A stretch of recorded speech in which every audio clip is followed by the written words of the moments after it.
Olá pessoal, hoje estamos gravando um vídeo um pouco diferente. Estamos aqui recebendo o nosso amigo Anilton Menezes, do canal Descomplica SST. Então ele tem um canal no YouTube que fala também sobre segurança do trabalho.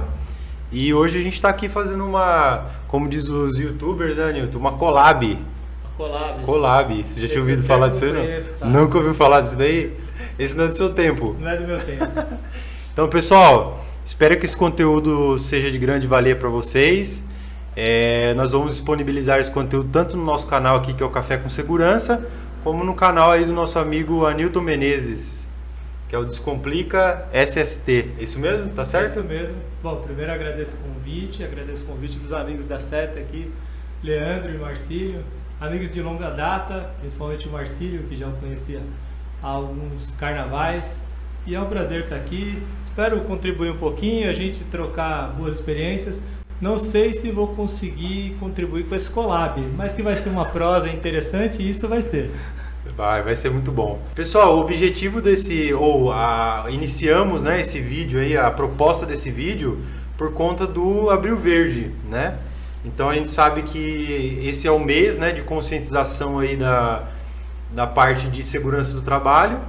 E o nosso objetivo aqui é falar um pouco sobre segurança do trabalho no dia a dia.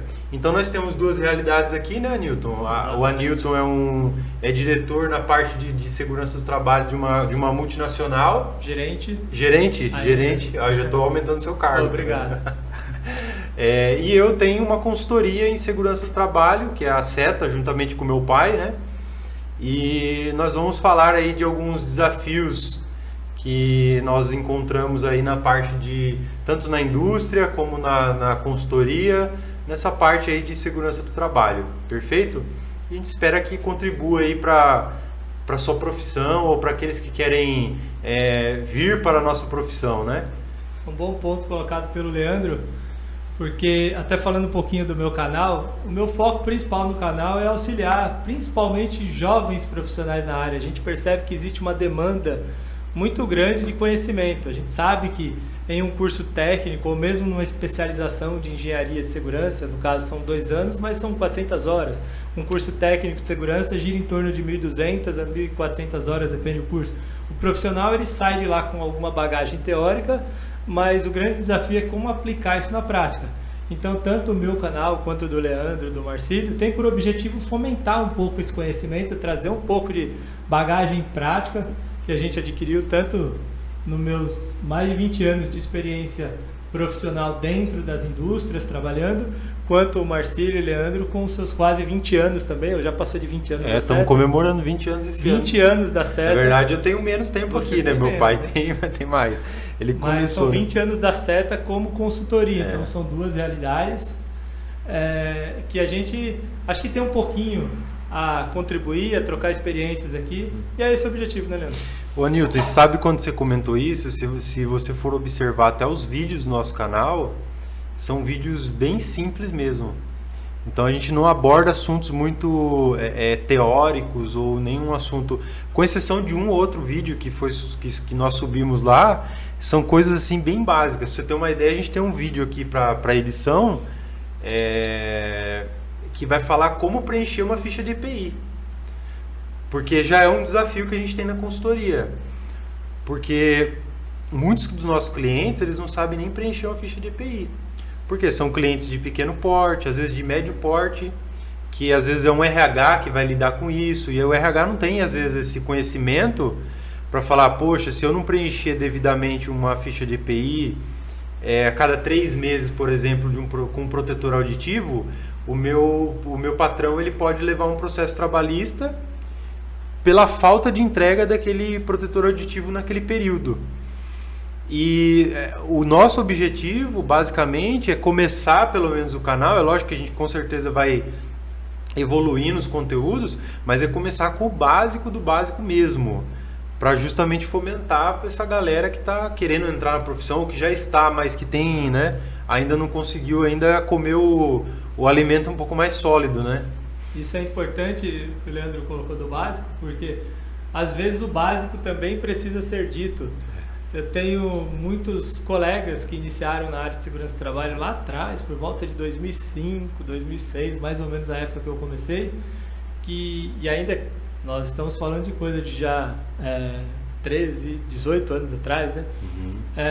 E que eles entravam nas empresas e ficavam desesperados, porque chegavam às vezes no curso, na época do estágio, cara, não tem nada e eu não sei por onde começar. Então, isso às vezes para o profissional que está iniciando, ele entra com uma insegurança enorme, porque tem aquela coisa, precisa mostrar serviço, está conquistando o próprio espaço, aí ele tem um calhamaço de normas que fala o que precisa ser feito, mas não fala como, e aí ele precisa traduzir aquele o que em como. Sim. Hoje ainda você tem o advento da internet que ajuda muito aqueles que têm um pouco mais de iniciativa de pesquisar, buscar. Mas a essa época você já até tinha internet, mas não tinha tanto conteúdo quanto hoje. E apesar do tempo ter passado, mas as demandas por conhecimento, por trazer soluções continuam grandes. E é por isso que nós estamos aqui, dando essa contribuição. E puxando um gancho disso daí, Newton, já falando para aquele recém-formado que de repente caiu dentro de uma indústria lá e não sabe o que fazer. Às vezes é o primeiro técnico da empresa. Sei lá, uma empresa veio de médio porte, começou a galgar alguns funcionários, agora precisa de um técnico. Você caiu lá dentro. O que eu vou fazer? Né? A minha primeira sugestão seria o quê? Eu tenho lá um livro que ali constam todas as normas regulamentadoras. É debruçar naquilo ali, você não precisa ler item por item. É você observar, poxa, eu tenho uma indústria de, sei lá, de plástico. O que cabe para essa indústria dentro dessas normas regulamentadoras? Eu acho que é o primeiro passo. A NR1 eu preciso aplicar? Ah, preciso. A 2 eu preciso aplicar? Ah, preciso. Ou não. E a 3, e a 4. Então, isso é rápido para a pessoa fazer. Então, ela chegou ali no primeiro dia de serviço dela, na minha opinião, não tem nada rodando, ela vai sentar, vai observar todas as normas e se aplica aquela realidade dela. Então eu vou aplicar uma NR18, por exemplo, que é construção civil, dentro de uma injetora de plástico? Na minha opinião, não. A menos que essa injetora de plástico esteja com uma obra lá dentro de ampliação. Aí talvez eu tenha que aplicar para os terceiros. Mas falando a grosso modo, primeiro ponto é tabelar o que a minha empresa precisa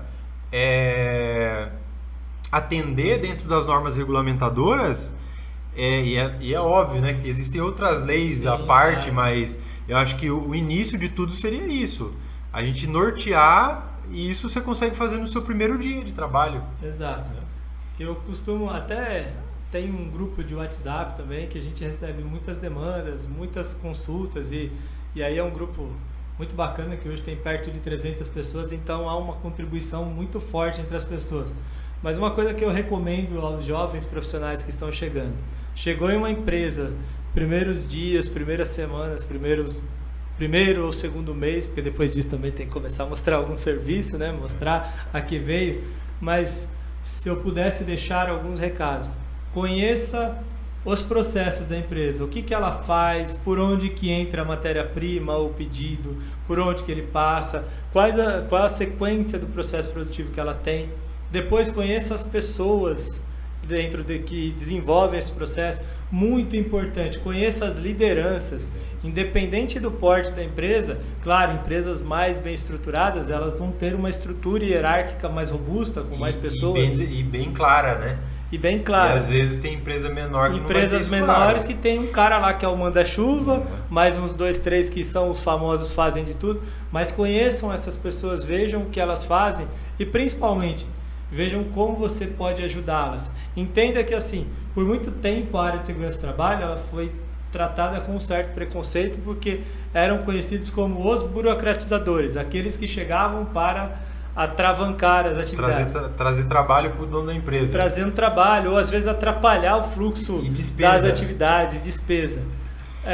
E aquelas empresas mais bem estruturadas e que os profissionais também têm um pouco mais de senioridade, entendem esse papel, o que o profissional vai fazendo? Ele vai se tornando parte das soluções dos processos e não sendo criador ou tornando-se parte dos problemas. Uma coisa muito bacana, eu sou apaixonado pelas normas ISO. A ISO 45001, que fala de gestão de SSO para mim, ela trouxe uma coisa que eu acho espetacular, porque ela trouxe uma visão da gestão de saúde e segurança ocupacional no nível de gestão e de alta gestão, da alta liderança. Isso ela vem gritar o que para os profissionais? Pessoal, sejam parte da gestão, sejam parte da solução. Não sejam atravancadores, travadores de processos. Senão você se torna um vomitador de normas dentro da empresa, em que as pessoas, na verdade, se desviam, fogem. Vamos fazer, mas que a segurança não saiba. Sim. Quando a segurança deve ser mais uma das partes ali sentadas à mesa para discutir. Imagino que você na consultoria deva lidar com isso e até com um aspecto ainda mais desafiador, que é a questão de que te chamou para conversar dentro de uma empresa, é um sinônimo de que teremos um custo. Não necessariamente se enxerga como vão trazer uma solução. Como que você lida com isso, Leandro? Cara, na verdade, a gente estava conversando até a respeito disso, eu acabei não finalizando, né? As grandes empresas, elas já têm isso bem formatado dentro do conteúdo ali, até do budget dela. Então, nesse ponto a gente não tem problema. Agora, quando se fala em empresas menores, de médio, de pequeno porte, isso realmente é um custo. Então, eu vou contar um caso aqui, né, que aconteceu, né, um caso verídico de um cliente que veio até a nossa consultoria e falou que ia fechar a empresa dele. Falou, eu vou fechar porque aqui é mais um custo. Isso não é um caso, tem vários casos que ele vem. Isso é um custo, eu vou ter que gastar, é mais uma coisa que o governo está empurrando para eu pagar, que eu nunca fiz isso, eu nunca tive um acidente dentro da minha empresa, e agora eu vou ter que fazer esse monte de exame. E só para pontuar, era uma empresa com risco altíssimo. Então o cara tinha que fazer realmente muitos exames complementares. E aí o cara falou que ia trazer as máquinas e ia pôr aqui na frente para a gente tocar a empresa dele. O cara ficou... Só que assim, o desafio maior não é nem ir lá e fazer o documento, ou fazer o treinamento, ou fazer a aplicação dessa norma em si. O desafio maior é lidar com o dono, isso falando de algumas empresas de médio e algumas, não vamos generalizar, de pequeno porte. Normalmente empresas familiares têm muito essa característica, né? É isso aí. Porque, primeiro, é óbvio, né, que começaram a fazer por conta de uma legislação um pouco mais rigorosa agora por conta do e-social. Até então não se fazia, não sei se você sabia disso, mas assim, empresas de pequeno porte faziam um exame admissional porque a contabilidade exigia, e depois faziam um exame demissional quando fazia, entendeu? Sim. Então às vezes o funcionário trabalhou 20 anos dentro dessa empresa, empresas com pouco risco, perfeito, mas tem empresas com risco altíssimo. Sim. E o cara só fez aquele admissional, EPI, 0. Então, assim, pegamos muitas empresas nesse nível. E a grande dificuldade não é nem aplicar no dia a dia. Porque a aplicação tem metodologia de trabalho, tem tudo feito. A questão é, como que eu vou convencer esse empresário que não precisava fazer, entre aspas, né? Achava que não precisava. E agora ele precisa fazer. Agora ele é obrigado, ele se vê obrigado a fazer um documento, a fazer um exame médico, fazer um exame complementar, que até então ele não tinha essa obrigação. Então a maior dificuldade é nisso daí. E eu vejo que numa empresa de grande porte eu não tenho essa... né? Você já tem lá o seu budget separado para fazer um documento, para fazer um treinamento, para aplicação de norma X, norma Y, né? Então, por experiência de grande empresa, o que a gente... É muito comum você encontrar. Claro, mesmo em grandes empresas, a cultura organizacional, o modelo de gestão em que ela aplica, ela vai variar muito. Por exemplo, se você vai para uma empresa em nível do POM, ou às vezes montadoras, elas inclusive vendem, isso faz parte da marca delas, o conceito, a metodologia de segurança. Imagine uma montadora que não investe em saúde e segurança, e aí você ouve notícias de casos de óbito ou adoecimento de trabalhadores. o cliente final vai associar, pô, se ele não cuida dos trabalhadores, como que ele vai garantir a segurança do produto final, que é o carro? É isso mesmo. Então, para essas empresas, até como estratégia de negócio, Hoje elas têm um investimento forte. Agora, quando você vai para outras empresas que estão no meio da cadeia, o B2B, você ainda tem, sim, uma resistência a investimentos em segurança. E aí eu vou contar por experiência própria.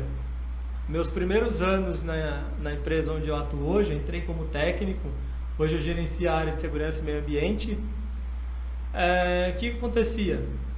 Enquanto às vezes muitos colegas levantavam, pô, mas a empresa, apesar dela investir em segurança, mas os números de acidente continuam altos, ou tudo que a segurança traz é custo e não gera retorno. Então parei para entender um pouco esse fenômeno, o que acontecia, e avaliar o seguinte, beleza, se é número o que convence a gestão da empresa, e aqui eu não faço juízo de valor que é bom ou que é ruim, é só como é. Sim. Números são dados racionais, são usados para tomar decisão. E quando a gente fala de dinheiro, é claro que ele é colocado na mesa. Tem investidor por trás, tem interesse. O objetivo final de um negócio é obter o dono da empresa quer saber o porquê que eu preciso fazer quanto isso. Que eu vou economizar ou quanto que eu vou deixar de perder. Pois é. E dá um exemplo. Uma das planilhas que eu me ocupei de fazer nos meus 2, 3 primeiros anos é quanto custava um acidente de trabalho. Porque a perda humana, e aqui, graças a Deus, não estou falando uma perda fatal, estou falando uma perda humana de um trabalhador que, infelizmente, às vezes podia se machucar e sofrer um corte, ficar uma semana afastado do trabalho, 15 dias. Essa perda humana, ela também tem que ser custeada dentro da empresa. E aí a gente fazia o seguinte cálculo. Um trabalhador numa empresa como a que eu trabalho, roda 7 dias por semana, 24 horas por dia, 360 dias por ano. Um trabalhador fica afastado, obrigatoriamente, ele tem aquele custo para a empresa de estar afastado e não estar produzindo. A empresa ela tem que repor alguém em hora extra, portanto, sendo mais caro e aumentando o risco de acidente. Dependendo da política, ele paga até o tratamento do cara. Paga-se o tratamento, o custeio do medicamento, etc. No final do dia, eu conseguia mostrar para a diretoria da empresa, olha, no ano de 2012, que eu me lembro foi o primeiro número que eu apresentei, os nossos acidentes custaram, eu acho que foi algo em torno de 320 mil reais. Isso um conjunto de acidentes, cortes aqui, um que teve uma fratura de dedo acolá e tal, mas o montante custou 320 mil reais entre custos diretos e indiretos. Se eu tiver um budget de 300 mil reais por ano, fora os investimentos obrigatórios, que normalmente você falou de budget, aquele budget que é para investimento obrigatório, treinamentos, algum cumprimento de lei, entrega de algum cumprimento para a legislação, alvará, esses fica fácil você demonstrar. Agora o difícil é você demonstrar investimento em um potencial de risco, que é um acidente. Que pode acontecer como pode não acontecer. Eu costumo dizer que o único dia que eu tenho razão na empresa, hoje, graças a Deus, o cenário mudou, mas eu costumo falar assim, o único dia que eu tenho razão na empresa é sempre o dia após o acidente. Porque até o dia anterior era sempre, poxa, mas o cara, mais uma regra, mais uma norma, lá vem de novo a segurança. Então são coisas que a gente vai desmistificando. Conforme a empresa também vai ganhando um grau de maturidade, fica fácil para o profissional que está lá dentro, se ele bem preparado, traz uma bagagem, implantar uma metodologia, requerer investimentos e ter essa demanda atendida, e também fica fácil até para a gente contratar uma consultoria. Preciso de uma consultoria especializada nesse tipo de atividade, e aí a gente vai para o mercado e consegue trazer, que aí é onde muitas vezes entra a seta, como já entrou várias vezes no nosso cenário lá. E no caso um dos desafios nossos, né, como consultoria, é o lidar com os vários cenários. Então a gente tem esse cenário de uma empresa que tem um técnico em segurança, tem um gestor de SST lá dentro, né? E tem aquelas empresas que não tem. E aí você tem que lidar, às vezes você lida com o RH que ele é um pouco mais rápido, às vezes você vai lidar com o RH que é um pouco mais lento, você vai lidar com um dono de empresa que quer resolver as coisas ontem, você vai lidar com um dono de empresa que, não, vai levando. Vamos ver o que vai dar. Vamos ver o que vai dar. Agora, uma coisa é fato. Está na lei? Qual que é a penalidade que eu posso ter se eu não fizer? É isso que todos fazem essa pergunta. Aí você vai explicar, ó, a penalidade pode ser essa, aquela outra. E eu me recordei de uma reunião que eu fui na semana passada numa indústria, uma usina de açúcar e álcool da nossa região aqui. E o dono queria entender a questão do pagamento, né, da aposentadoria especial e tal, do porquê que o INSS não tem aceitado o EPI como atenuante, né? E aí a gente foi lá fazer uma reunião justamente. Eu quero que você traga a lei, ele falou pra mim. Ele falou desse jeito. Essa parte é fácil. Entendeu? Eu quero que você traga a lei. Aí a gente foi, levou, demonstrou, né? Ó, é isso aqui, tal. Só que a grande questão é, nós como consultoria temos que ter tudo isso na ponta da língua. Temos que saber lidar com as diferentes características. Você que vai entrar de repente numa indústria, você vai assimilar qual é a linha de raciocínio da empresa ou a forma que a empresa vai trabalhar e você vai se amoldar àquela empresa. A gente como consultoria, o desafio é, eu vou ter que me amoldar à empresa X, a Y, a Z, aos mais de 600, 700 clientes que estão ativos hoje. Então, esse desafio é muito complicado. Isso, o Leandro começou esse ponto falando que ele vai lidar lá dentro de uma empresa, às vezes com um gestor, ou um técnico, ou alguém específico da área, que aí minimamente sabe a linguagem, conhece o que está contratando, ou pelo menos sabe o que está contratando, o que precisa. Assim como ele vai lidar com pessoas que são leigas das áreas e ela só sabe que tem uma demanda para atender. Ele quer saber para que serve esse papel aí. Porque o contador pediu, às vezes é uma exigência do cliente dela que quer que ela faça e ela vai buscar fazer. Ah, você tocou num ponto legal, depois eu vou puxar esse assunto aí. O grande, falando assim, para nós que convivemos dentro das empresas, eu falo que o profissional de segurança do trabalho, ele tem que, até gravei um vídeo no meu canal, acho que foi talvez o primeiro ou o segundo vídeo, o técnico que ele é um especialista e aquele técnico que ele é mais generalista. Eu me considero um generalista. Eu nunca, até por gosto pessoal, eu nunca me interessei por me especializar muito em determinadas NRs, por exemplo, aquelas NRs extremamente técnicas, NR33, NR35, para dar treinamentos desses temas, ou mesmo a NR18 agora. 18, Eu sempre preferi entender um pouco, até pelo tipo de empresas que eu trabalhei, sempre precisei e sempre gostei de entender um pouco mais de tudo. Mas mesmo nesse cenário de entender um pouco de cada ponto da norma, a gente dentro da empresa também precisa ter um bom nível de argumentação e conhecimento, porque a gente vai passar demandas, ou seja, para uma gerência de RH, para uma gerência de produção, para uma diretoria, que vai liberar ou não um investimento, que vai liberar ou não suas equipes para fazer um determinado treinamento, para fazer uma alteração de layout ou qualquer mudança dentro da empresa.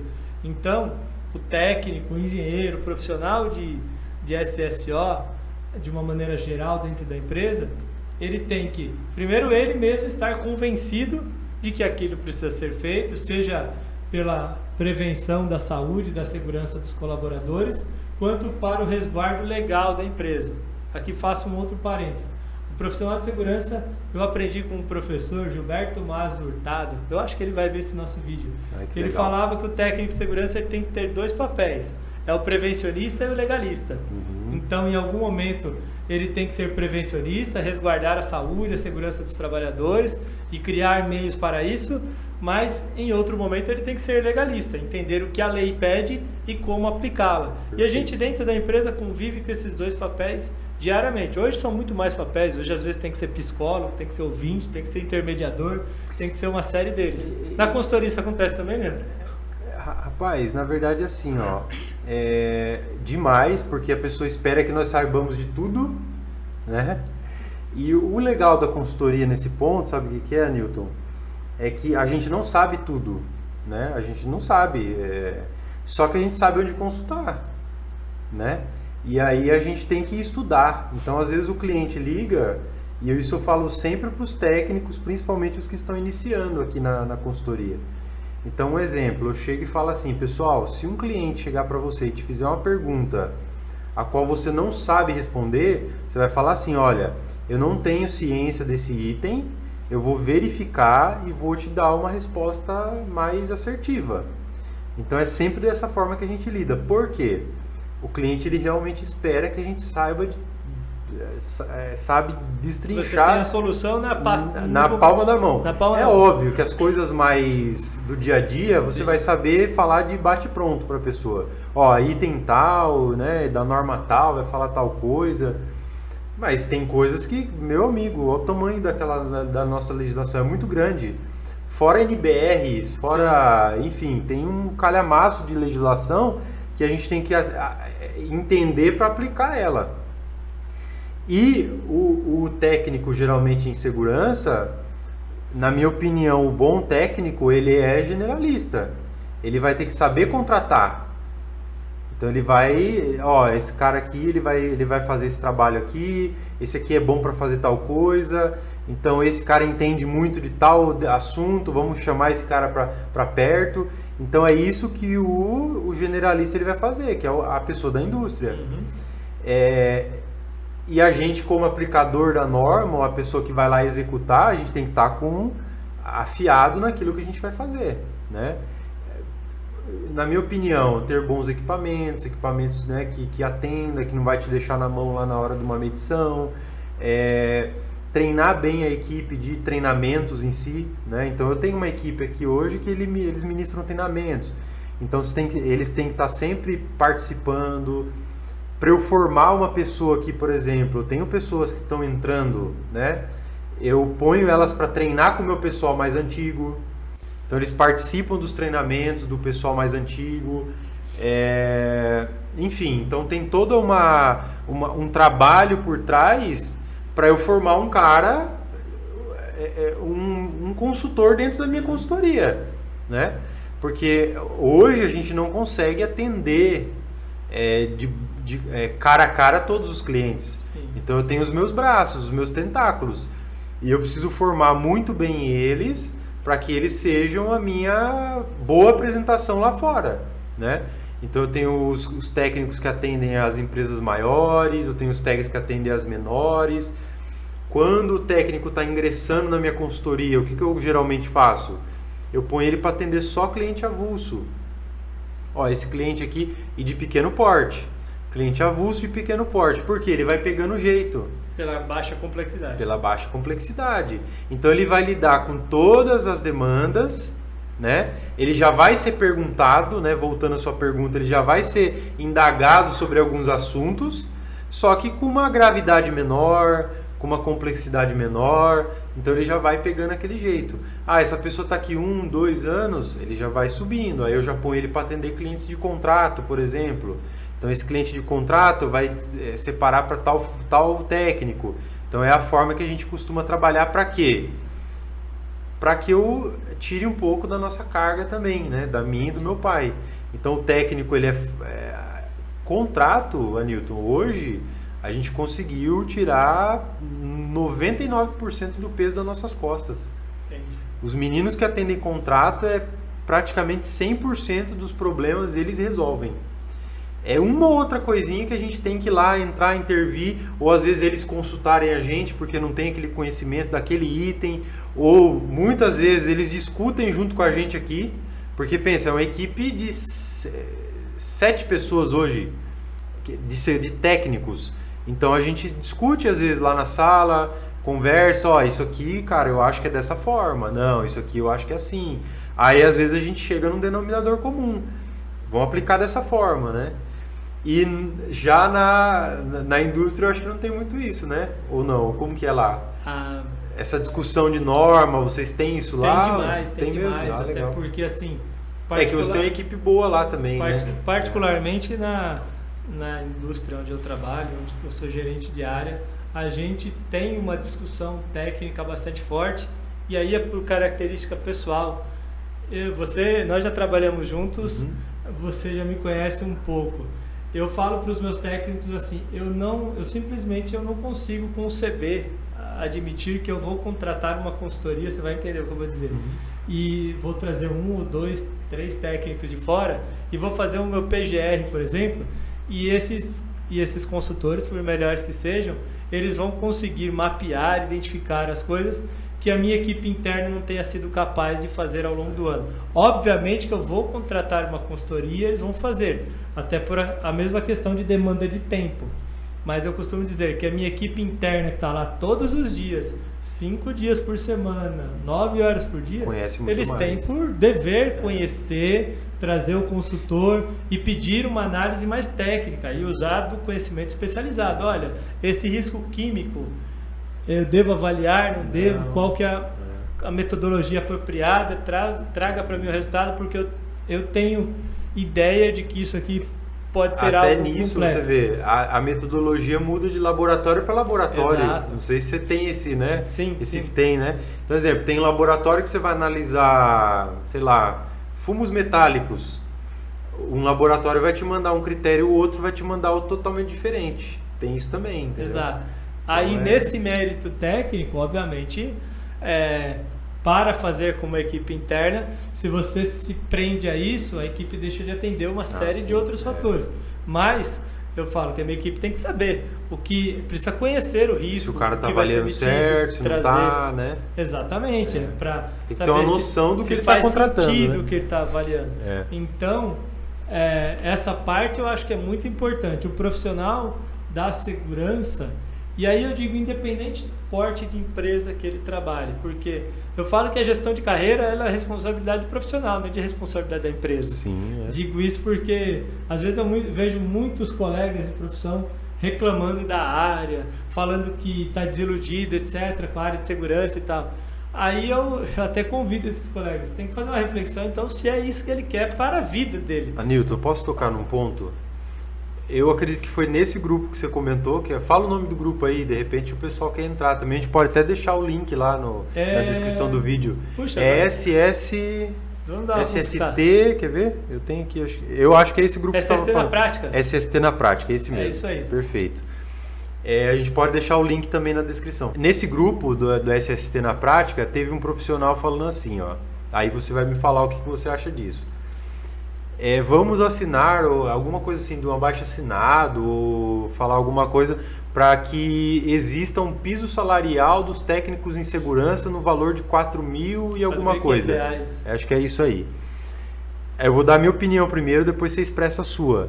Na minha opinião, existem técnicos, né, de formação que ganham muito mais do que isso. E aí entra no ponto que você falou. Não depende, meus caros colegas, de um piso salarial. Não dependa disso. Piso salarial, pessoal, é o que o próprio nome diz, é piso. Você está se sujeitando a um salário que alguém determinou.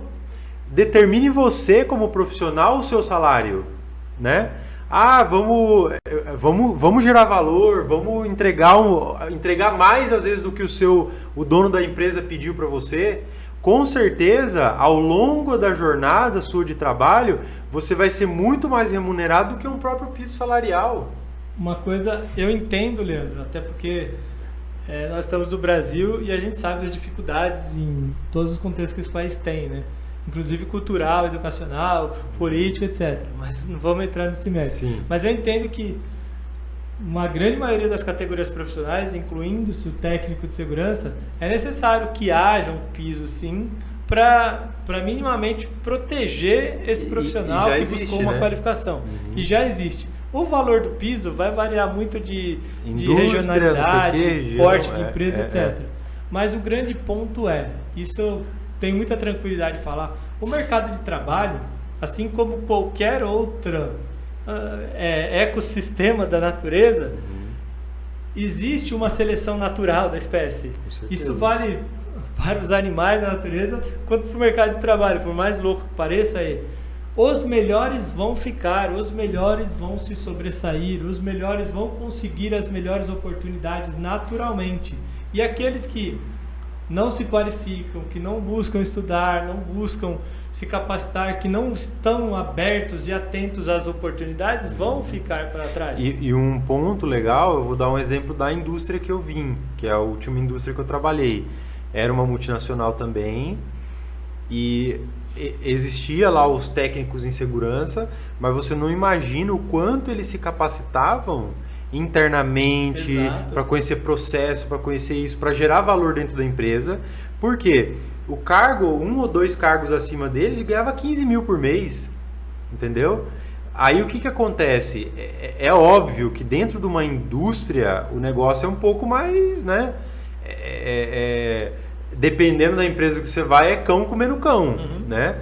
Mas, pessoal, o que a pessoa tem que ter em mente? Que existem empresas que pagam isso para um técnico de segurança. Se permite um exemplo pessoal, Leandro?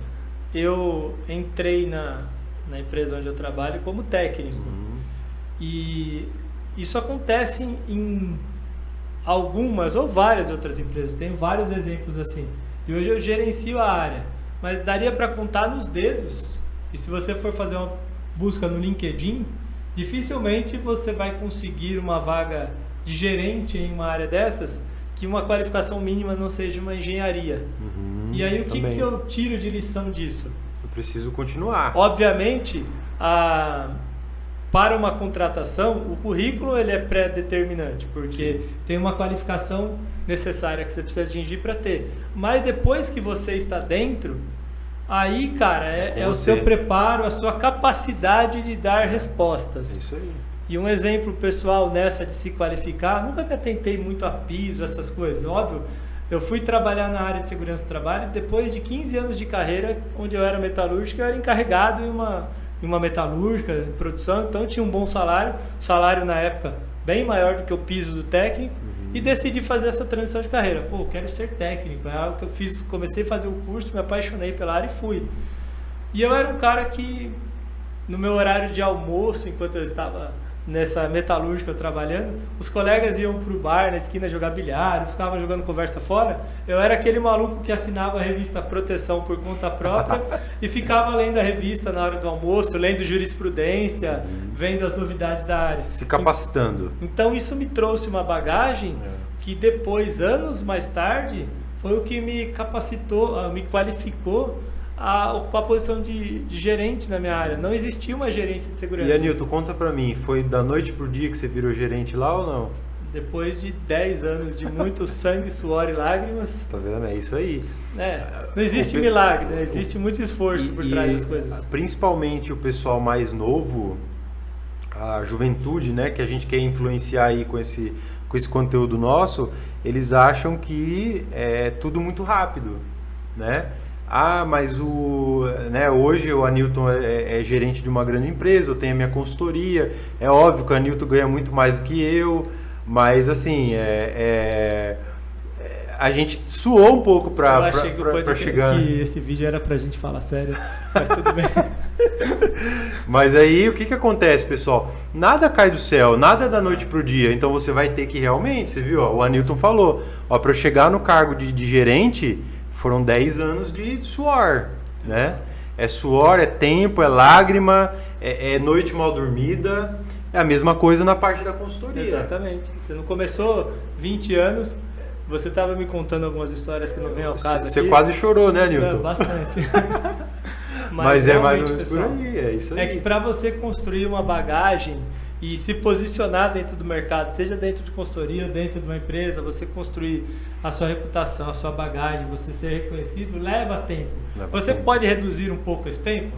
Sim, você pode, desde que você multiplique a sua capacidade de absorver conhecimento, as suas entregas, e aí você reduz um pouco o tempo do sucesso. Com certeza. Mas é um caminho que não existem atalhos, precisam ser percorridos. Né? Sim.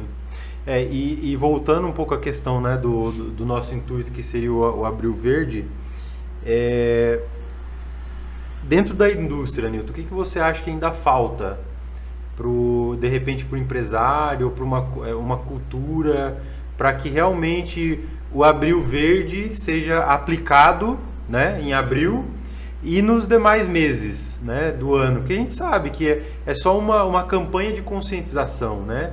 É um momento de reflexão na parte de SST, algumas empresas fazem, né, algo voltado, outras não. Mas enfim, é uma data, não sei se eu posso dizer uma data comemorativa, mas é uma data em que existe a lembrança de que, olha, eu preciso cuidar da segurança do trabalho dentro da minha empresa. Trocando em miúdos, você acha que é possível gerar uma cultura de segurança do trabalho dentro da indústria, não só em um mês, mas em 12 meses do ano, vários anos e enfim, por aí vai? Leandro, eu quase que vou te devolver essa pergunta, só que eu vou provocar uma reflexão aqui antes. Certo. Eu não conheço um empregador, eu não conheço um diretor, ou um gerente, ou um líder, ou um encarregado, e aqui eu estou falando daqueles que têm ascendência sobre outras pessoas na relação de trabalho, que tenham me falado em algum momento, não me importa se o trabalhador se machucar, eu quero produção.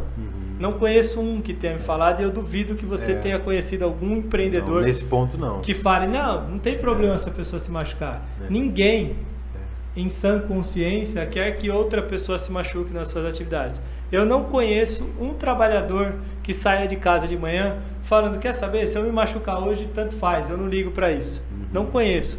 Agora você fala, por que então, apesar de 100% dos empregadores ou dos líderes ou daqueles que tomam decisões por outras pessoas dentro da empresa, se 100% deles não quer que o outro se machuque e 100% dos trabalhadores também não querem se machucar, por que acidentes acontecem? Por que as pessoas adoecem dentro da empresa?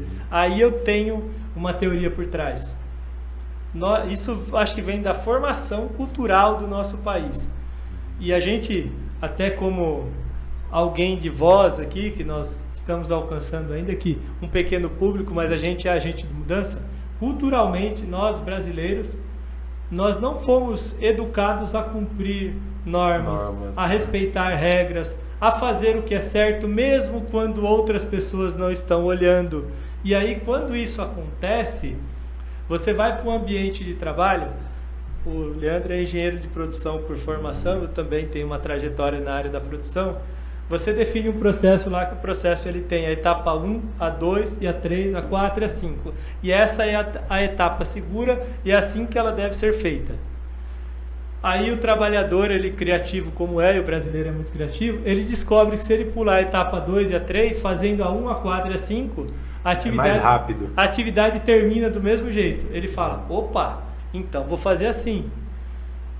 A partir do momento que deixa de ter supervisão, ele tem uma tendência muito grande a pular 2 etapas. Entenda-se essas 2 etapas como provavelmente as etapas que lhe promoveriam segurança, e aí ele submete a acidente. Quando você vai para o empregador, é a mesma lógica. Você chega para, sei lá, o cara está fazendo uma reforma de da fachada de um prédio, e aí vem a NR18, o andame fachadeiro, tem que ter tudo isso, não sei o quê, e esse andame custa R$100.000. Só que ele, por experiência, ele já trabalha 10 com isso, e ele com nunca 15 mil ele faz um andame de madeira que nunca ninguém se machucou até aqui. Sim. E se você perguntar para ele, mas você quer que alguém caia de lá? Não, de jeito nenhum, pelo amor de Deus. Só que ele vai fazer o andame de 15, porque sempre deu certo até aqui. E às vezes não quis alugar uma plataforma não que quis poderia, alugar. Né? E aí que o acidente acontece. Então, eu penso que a resposta para a pergunta do Leandro, ela está fora ou ela extrapola o ambiente de trabalho. A gente precisa cultural. A gente precisa ter uma promoção da cultura no país, mas da cultura e do respeito às regras, do respeito ao próximo. E aí a gente leva isso para dentro da empresa. E eu acho que assim, houve uma evolução, né, vendo o mercado hoje. Até comentei com você que era muito difícil se vender o produto segurança do trabalho, né? Como empresa de consultoria, né? Falando como empresa de consultoria. Hoje é mais fácil. Hoje as pessoas sabem o que é uma segurança do trabalho. Hoje as pessoas sabem que existem empresas de consultoria que fazem uma gestão ou que fazem determinados trabalhos pontuais dentro da indústria, da empresa, né? Só um parênteses, é um exemplo, porque hoje as pessoas sabem. Hoje a gente pode dizer de uma década e meia para cá. Você vai em qualquer... Isso é uma evolução, que é aí que eu acredito mais piamente ainda a questão da cultura.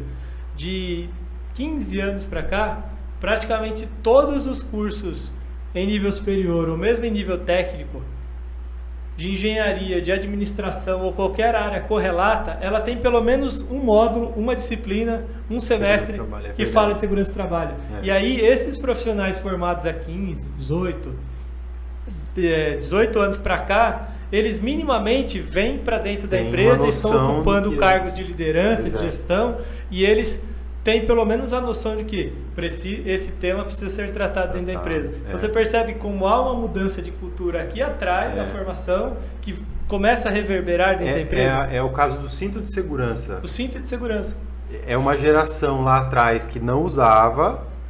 A minha geração já começou a ter uma consciência maior. Aprendeu a dirigir com a obrigatoriedade, com obrigatoriedade já. A então, minha não. Então, entendeu? Então, talvez pessoas da sua idade tivessem mais dificuldade. Tinha resistência. No meu caso, não, já é natural. Pá, puxar o cinto. Pra minha filha, então, tá chegando aí. Pra ela é natural no banco de trás. No banco de puxar trás, puxar o cinto. E daqui a pouco, então realmente é uma questão cultural. Exato. E eu acho, dando a minha opinião agora, né, respondendo a minha própria pergunta, eu acho que estamos evoluindo para isso. Para ter uma cultura real de segurança do trabalho. A gente vê empresas preocupadas, né? Lógico que para tudo tem a sua exceção, né? Mas as empresas estão mais preocupadas, até por conta das dúvidas. Existem dúvidas. Quer uma coisa, deixar um consultor feliz, pessoal? Vai criar um processo novo, com matéria-prima nova, consultar a gente. Manda um e-mailzinho lá, olha... eu estou entrando com a matéria-prima X, Y, Z. O que você acha dessa matéria-prima? E a gente tem visto isso hoje em dia. Primeiro quesito do método de avaliação de risco, antecipação do risco. É isso aí. Na fase de projeto. Então teve uma empresa cliente nossa que chegou nesse nível. E é uma empresa de médio porte. Não tem nem técnico de segurança lá. É o pessoal do RH mesmo que entrou em contato e falou assim, tá entrando essa linha nova aqui na empresa, vai entrar esses produtos, o que vocês acham? Precisa fazer uma análise química? Eu posso entrar? Tem algum perigo? Eu preciso pagar insalubridade? Não preciso?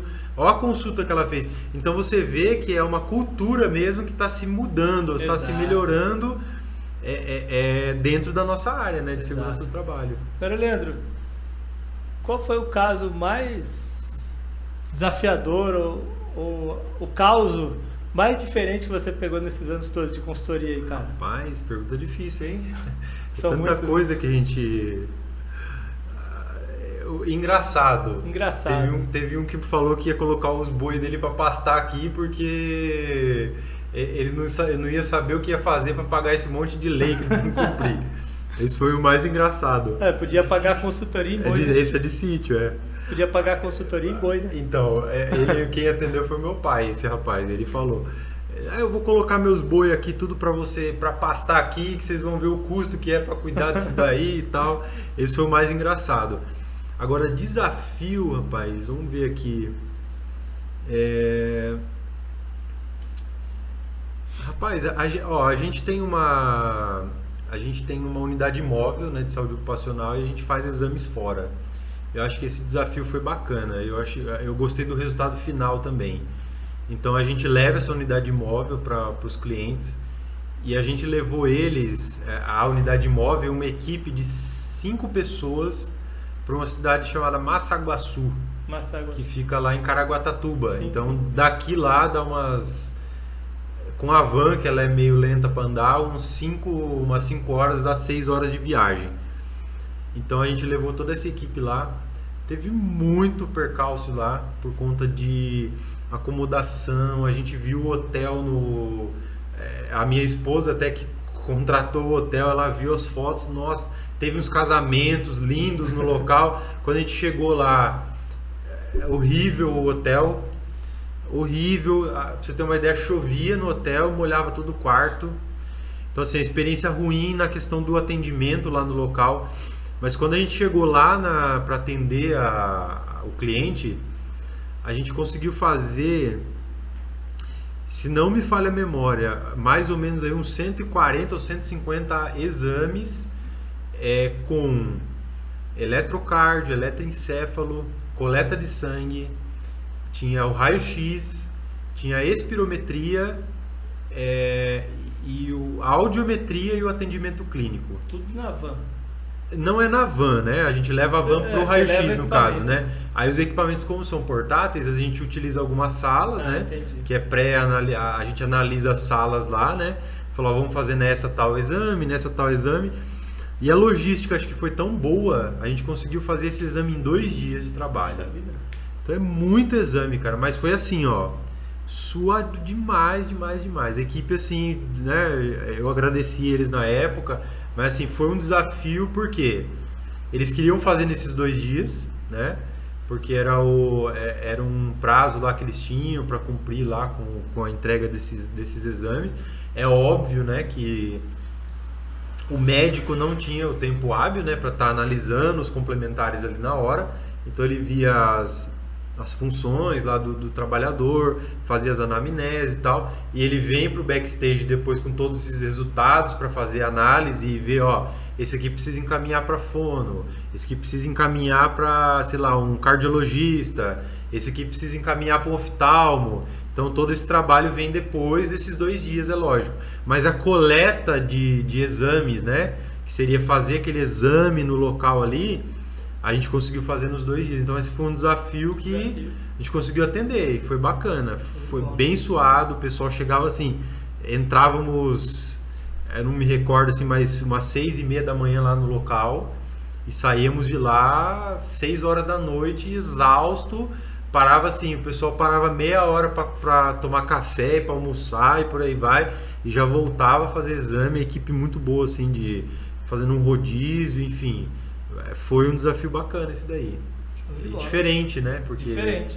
Muita gente para atender em 2 dias. Né? Mais uma solução da área de consultoria que a gente vê, né? É verdade. Você falar nisso, eu não vou falar 10 anos atrás, porque eu particularmente não conheço outras unidades móveis além dessa da Seta. Imagina que em São Paulo, em outros grandes centros... A gente copiou de um amigo de São Paulo. Me lembro, agora puxando pela memória, me lembro em São Caetano do Sul, morava ali na região, lá tinha uma consultoria de segurança que tinha uma unidade móvel também. Mas não é muito comum ainda no mercado. Não é porque o investimento é alto, né, Nito? Acho que o que barra muito é isso, né? É o valor do investimento. E falar de investimento, que dica que você dá para um cara que está terminando um curso, uma formação, seja de técnico, seja de engenheiro, e ele tem aquela veia de empreendedor e não quer seguir para dentro de um emprego formal, CLT, ele quer embrenhar-se numa consultoria. Que dica que você dá para esse cara que está começando? Por onde deve seguir? Um caminho legal? Rapaz, eu vou falar que há alguns anos atrás a barreira de entrada ela era um pouco mais fácil, né? Então a barreira de entrada era menor, né? Para entrar nesse ramo. Hoje, o primeiro ponto, ele vai ter que ter uma graninha reservada para esse fim, porque ele vai ter que ter minimamente alguns equipamentos, né, para fazer algumas avaliações, né, porque isso é o pão quente da consultoria, é fazer um PGR, um LTCAT, né, fazer boas parcerias, isso é importantíssimo. A gente é uma consultoria, vamos dizer, de médio porte, uma consultoria de médio porte, existem outros muito maiores, né, e como uma consultoria de médio porte, a gente fez muito boa parceria. Então teve parcerias assim que no início nos ajudou demais, da gente não ter aquele aparelho específico e contar com aquele amigo, com aquele colega, de trazer, importar aquele profissional que às vezes a gente não tinha o know-how para dar aquele treinamento específico. Entendi. E aí importava esse colega da cidade X, enfim. Então esse profissional novo também pode fazer o caminho inverso, procurar consultorias e ser um braço com certeza, até que ele consiga se consolidar e assim, a gente como consultoria, a gente nunca teve problema com isso. E, inclusive tem várias pessoas que começaram aqui no sentido de você tem como você emprestar seu aparelho para fazer? Eu falo, emprestar a gente não empresta, mas eu posso medir para você, te dou o resultado para você fazer o seu relatório. Tenho pessoas que vendem só o nosso trabalho, né? Hoje ele quer ser até um parceiro nosso, né? O Valdeci aí, ele com certeza vai assistir esse vídeo também. O Valdeci é uma pessoa que vende o nosso trabalho lá em São Paulo. Ele é técnico em segurança. Só que ele falou, Leandro, eu não quero executar. Eu vou vender o trabalho e você vai executar para mim. Pode ser? Vamos embora. Então ele vende o trabalho, ele é um empreendedor, ele tem lá o CNPJ dele, ele vende o trabalho. Quase que um representante comercial. Então ele tá ali, ele dá o suporte pro cliente, ele vai, ele visita. E assim, ele fechou aí, rapaz, serviço, hein, Gabriel? O Gabriel é o nosso backstage aqui. Então esse rapaz, ele fechou muito trabalho ano passado lá em São Paulo. E assim, ó, a dica então, só pra gente tabular aqui. Primeiro, você vai ter que ter, hoje você vai ter que ter um caixa para você iniciar, porque você vai ter que comprar alguns aparelhos. Caso você não tenha esse caixa e você consiga formar boas parcerias com uma empresa que vá te abrir as portas, que nem todas abrem as portas, que às vezes o cara já vê como um concorrente, não vê como um parceiro, né? E aí vai buscar essa pessoa, e aí você tem que ir se filtrando, meu amigo, e vendendo o seu trabalho. Terceiro ponto, fazer um bom trabalho. Pessoal, a gente não é infalível, ninguém é infalível. A gente tem os nossos defeitos, você vai ter o seu, eu tenho os meus, o Anilton tem os dele, todos nós temos os nossos defeitos. Mas o primeiro ponto, a humildade de falar assim, ó, puxa, eu vacilei nesse ponto mesmo, deixei despercebido. Isso vai acontecer. Mas assim, ó, tentar fazer um bom trabalho. Então, priorizar... vamos fazer um bom trabalho, não vamos fazer as coisas no português, claro, nas coxas, vamos fazer um trabalho legal. Tem que fazer medição, vamos fazer a medição da forma correta. Não precisa, então vamos fazer de que forma? É só qualitativo, então vamos fazer qualitativo, mas vamos fazer uma análise legal, porque a qualidade é o melhor vendedor seu. Sim. A sua melhor venda é a indicação. Os meus principais clientes que eu tenho hoje, a maioria deles foram indicações. São indicações. Por quê? Por um bom trabalho feito. E o terceiro item, a hora que você começar a crescer, você tem que ter gente boa para trabalhar junto com você. É equipe. Então assim, ó, o pessoal da minha equipe com certeza vai assistir até o final, né, Gabriel? Tem que assistir. Tem que assistir até o final, senão é mandado embora. Que tem essa... Você sabia dessa, Newton? Não. Aqueles 100 e poucos views que dá nos nossos vídeos, uma metade ali é funcionário aqui. Tem gente assistindo até 2 vezes. Tem que assistir 2 vezes, que senão é mandado embora aqui. Caramba. Então, como que funciona? Esse pessoal nosso, Anilton, é muito bem treinado. Então, no dia a dia, a gente já chama o pessoal. Aconteceu um problema com a empresa X, eu não vou falar só com aquele técnico. Eu falo com todos. Pessoal, ó, a empresa que o técnico tal atende, aconteceu isso, mas para que não aconteça de novo com a empresa tal, com a empresa que você atende e tal, a gente vai chamar todo mundo e vai conversar. Ó, aconteceu isso, isso e isso, então a gente tem que agir dessa forma. Então a gente sempre está fazendo essas reuniões, são coisas rápidas. Isso, né? É o que é chamado naqueles métodos de análise e solução de problema, 8Ds, de lições aprendidas, né? Com certeza, Então a gente senta, fala com... Às vezes na sala ali mesmo, tá todo mundo reunido ali, ó. Outra coisa, pessoal, que isso me traz isso eu já estou falando para uma consultoria de médio para grande porte, né? Sente na mesma sala dos seus técnicos. Isso é estratégico. Eu não sei, eu acho que eu nunca falei para eles, mas a sala eu não tenho uma sala separada para mim. O meu pai também não tem uma sala separada para ele. O meu pai fica focado na medicina lá, então a sala dele é junto com a equipe da medicina e a minha sala é junto com a equipe da segurança. Por quê? Eu tô ali, ó, observando o que está acontecendo. Eu tô dando meus pitacos. Eu tô escutando eles falar no telefone com o meu cliente. Eles estão me escutando falar com o cliente. Então eles estão aprendendo comigo, eu estou aprendendo com eles, eu estou ali, é mútuo. Então você vê, isso é uma estratégia que a gente usa aqui. É estar na mesma sala e o objetivo geralmente é esse.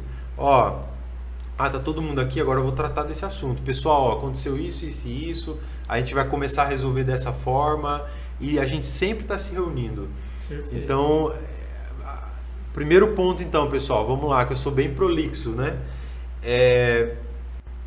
Você vai ter que ter um caixa para iniciar, que hoje existe uma barreira de entrada, você vai ter que ter um software, você vai ter que ter uma aparelhagem mínima para você atender aí pelo menos o básico aí de e-social e enfim, conhecimento, né, que esse ponto eu nem falei, que é o conhecimento para dar treinamentos, que isso também é muito importante. Caso você consiga fazer as parcerias, faça parceria com uma empresa sólida, com uma empresa que vá realmente atender bem o seu cliente, né? Chegou numa empresa de médio porte, aquela empresa que você já tenha funcionários, treine bem esses funcionários para que eles sejam o seu braço e que o seu cliente tenha confiança neles. E isso tem servido para mim. Eu estou na mesma sala de todos os meus técnicos e o meu pai está na sala do pessoal da medicina. Então a gente está por dentro de tudo que está acontecendo, está acompanhando, está ensinando, está aprendendo e por aí vai. Então tem que ter essa... né, às vezes tira a privacidade e tal, mas